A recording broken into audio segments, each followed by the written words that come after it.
Menjelang libur Hari Raya Nyepi 2025 dan Idul Fitri 1446 Hijriah, Perusahaan Umum Daerah Tirtamusi Palembang memastikan distribusi air bersih ke pelanggan tetap aman.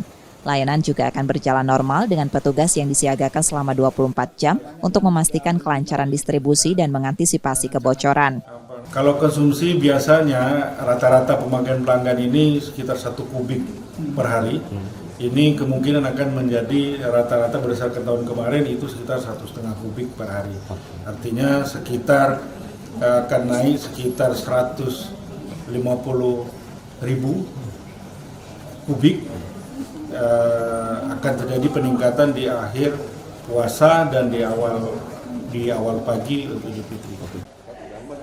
Perumda Tirtamusi memperkirakan konsumsi air bersih selama libur Idul Fitri akan meningkat. Dari 100 kubik per pelanggan per hari diprediksi naik 1,5 kubik.